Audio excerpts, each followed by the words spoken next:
morning. It is Sunday morning, it is 6 o'clock and I'm just heading on my way to the start line to begin the Etape Loch Ness. It's going to be a great 66-mile ride. The weather's quite great. It's a little bit cold, but I'm good at the moment. I'm fueled up. I've got all the stuff that I need in the back pocket.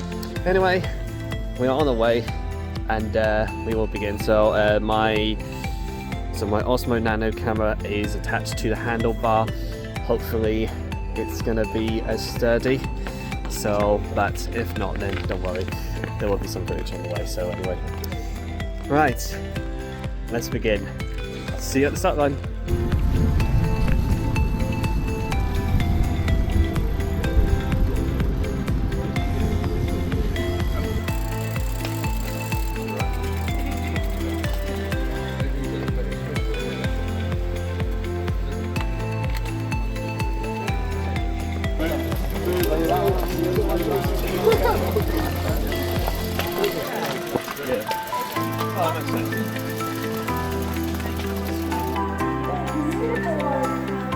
Guys, game faces on now. Rocking and rolling quicker than you know. Make sure you got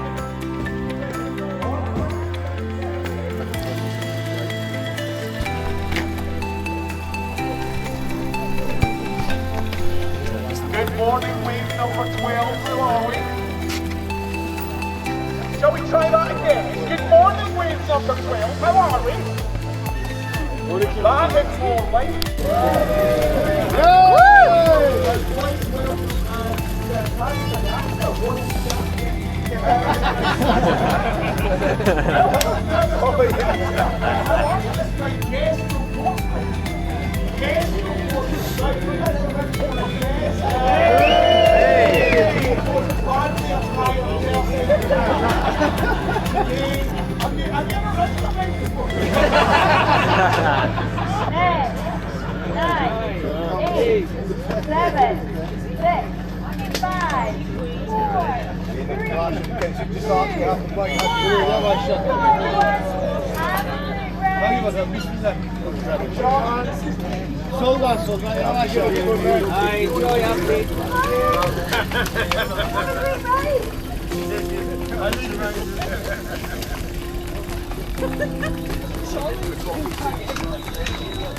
Off we go, the start of a very exciting 66-mile ride around the beautiful scenes of Loch Ness in this beautiful weather, and there was never a better time all day to do this, and an absolute privilege to have this as my first cycling sportive ever.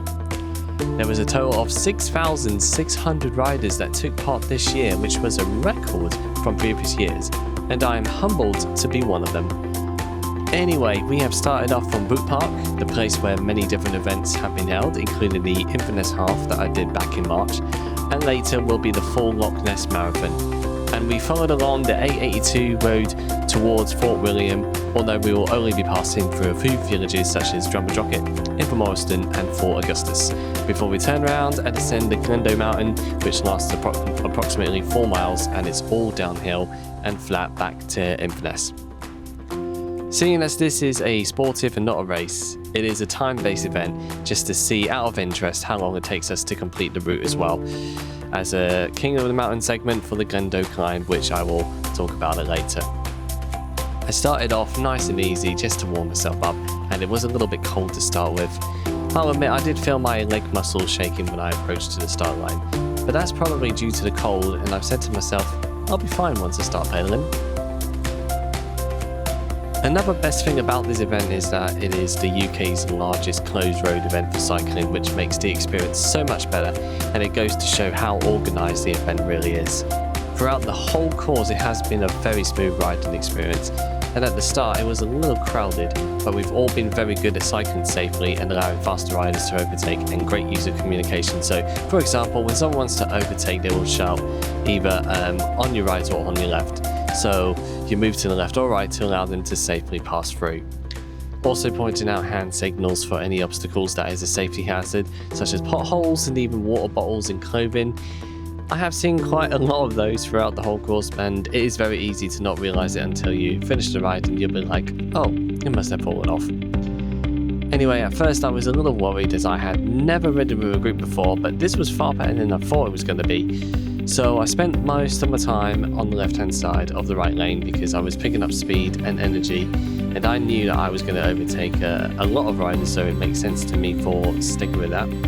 There has been a couple of parts that I nearly sort of collided or slipped with, but thankfully that didn't happen because otherwise it would have been a complete disaster. So it's a good job that I've got some awareness and just to keep checking on my left and right, mostly right all the time, and just not look behind as advised.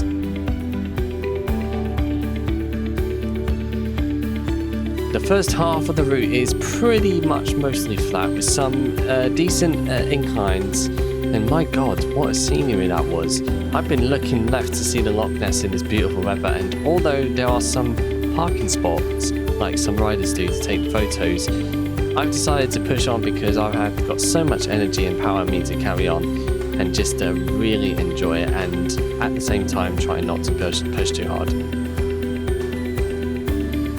So I want to talk about the gear, supplements and the bike that I've used for the event. So I'm going to start off with the bike that I've used for this. Is a Boardman Team Racing Carbon road bike that I bought off from someone quite locally from near where I live on eBay. So when I picked it up, it was such an immaculate condition that it looks entirely brand new. I tested it out first, and for my first carbon it did not disappoint. So I then used it for my training rides, and as of now the bike did not suffer once of any punctures, gear failures, chain splitting, brakes off, anything like that. And I've made sure to keep on top of the basic maintenance and the regular inflation of the tyres, and cleaning and lubing my chains to make the most of it, and to make the ride a bit more smoother. Because of this, I have decided to keep this and ditch the e-bike that I've had for a while, and it now has a motor problem, and I did have a spare tyre for this, but I just decided that I don't need it anymore now that my legs have enough power and strength to overcome the hills and speeding my way to work, and more rides to come. So for the clothing I wore was a green short sleeve and a yellow long sleeve jersey with some padded shorts and gloves, entirely bought from Endura. From Evans Cycles, but the brand is Endura. So not only does it look good on me, it feels great to wear too, and that has really helped me with my comfort, especially on the long rides, and I really do like the look of it and feel of it, so I can't complain there. For the supplements, I used the new Cis Better Fuel Energy Gel and powder in my 2 bottles that I got from the event. So the Better Fuel Gel tastes like slime, to be honest, and it doesn't have a strong taste, but it's so easy to digest, and within minutes it's given me a whole burst of energy, and it's all thanks to the high amount of carbs in there. The powder drink is slightly better. It tastes a bit bland, but again, it's giving me the same benefits.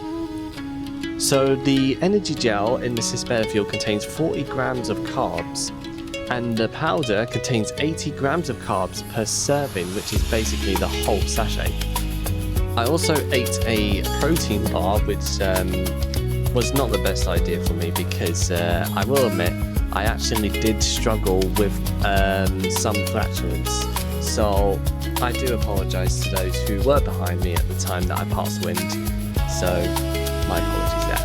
The route has 4 support stations, which has a lot of portaloos and stands which serves energy gels, bananas and even some cake as well, in case anybody forgot to bring some or just needed more to get by. I only stopped at the 2nd support station because really I needed a poo. So that took longer than expected, but needs must.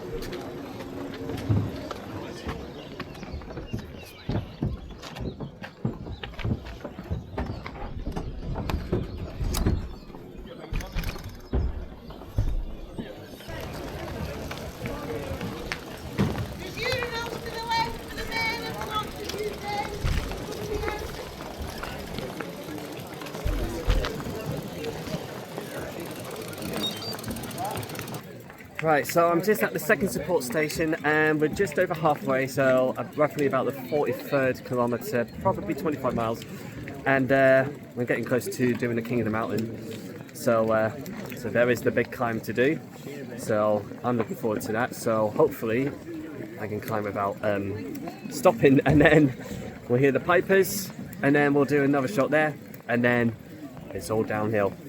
So buzzing. Let's get back out there.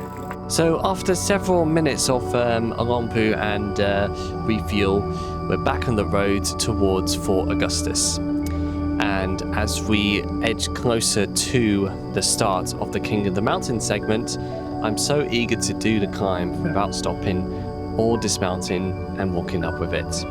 So we're 45 kilometers in, and honestly I didn't realize until a little bit later on, my battery of the Osmo Nano camera has died, so I didn't record any more footage up until I stopped before the climb segment, and this is what happened.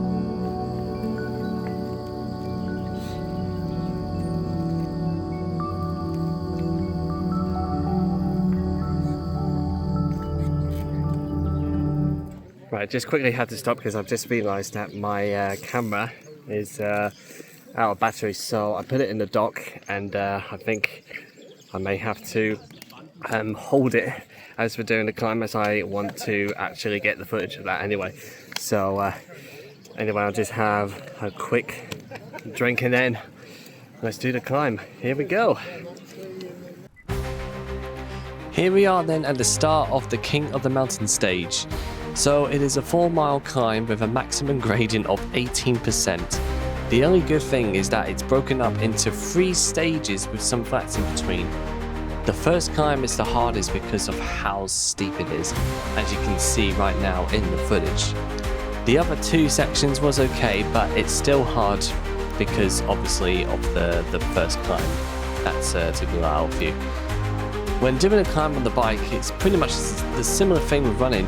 It takes a little out of you, and obviously you need to slow down, but the most important thing for me to handle it is to just not overthink it and just focus on your breathing and not push too hard in the legs, and slow down when you need to catch your breath and just prevent your stamina from being reduced and all that. Unfortunately, I did not get the whole footage of the climb because for some reason, even though my camera's battery's been charged up, it's just ran out of storage space and there's no more room to record more footage. So here are some pics of me doing the climb as I get closer to the top of Glendoe. So please enjoy.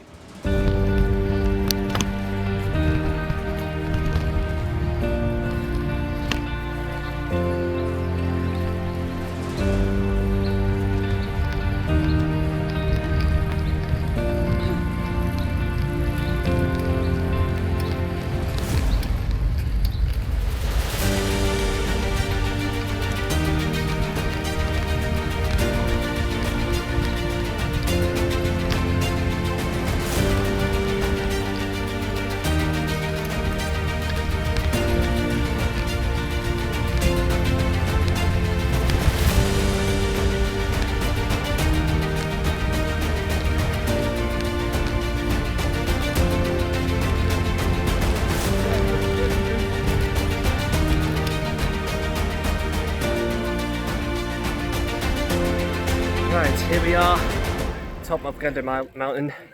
So that's the King of the Mountain segment done, and I did it without stopping. So now my battery on my camera is charged, but I've run out of storage.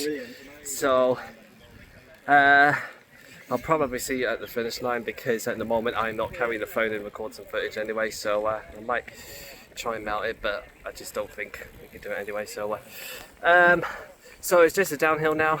Just quickly drink and then we'll go speed down. Anyway, we'll speed down to the finish line. We've got about just over 40 kilometers to go, probably about just more than 20 miles, and we'll be at the finish line hopefully by 10 o'clock in the morning, but you never know. Right, let's go down. Anyway, after a short moment to take in the marvellous views of Glendoe, I couldn't capture any more footage from my camera, and although I could have used my phone, I didn't think it was wise to mount my phone on the handlebar as I feel it's not sturdy enough, plus I just want to save my battery just in case of emergencies or anything like that. So instead I will leave you with some more pictures of the event leading up to the finish line, and then I have recorded the ending segment that you will see in a moment. Anyway, enjoy the rest of the pictures for now, and I will see you at the finish line.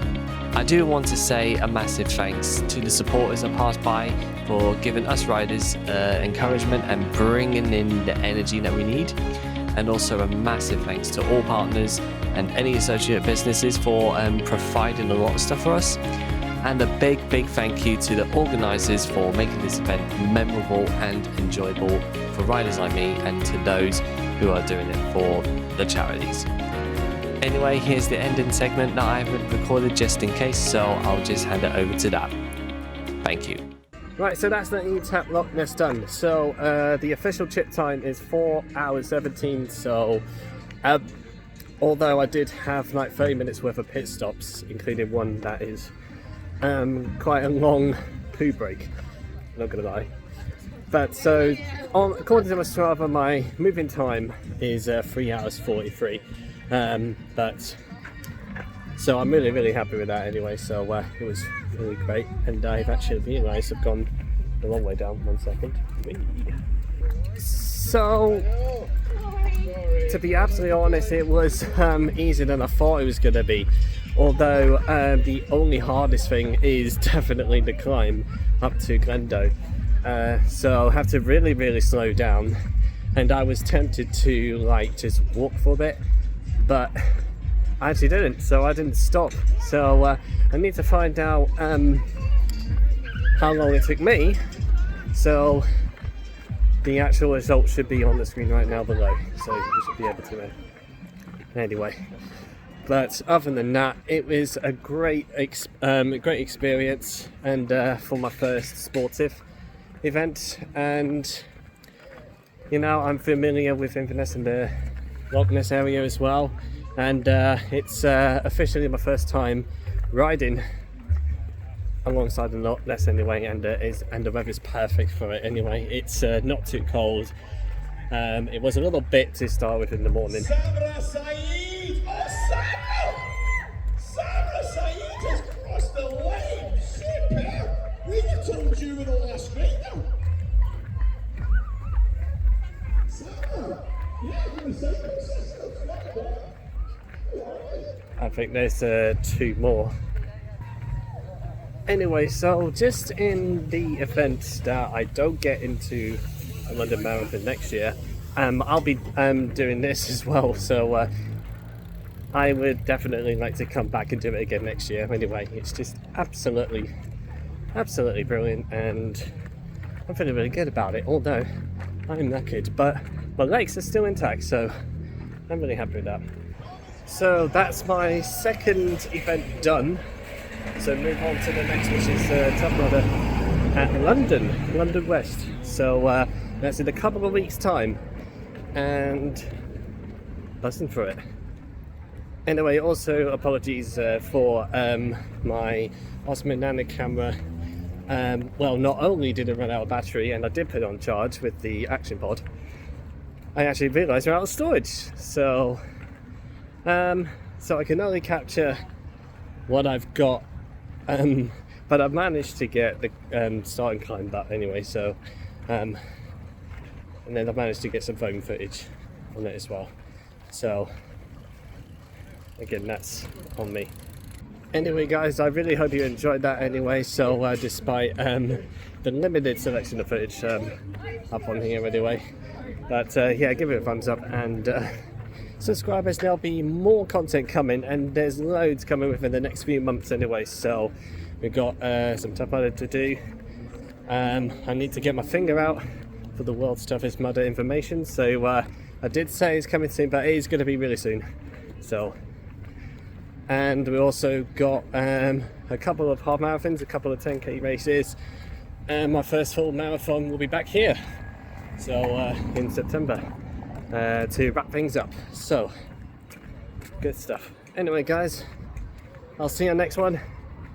Enjoy the rest of your day. Peace, ladies.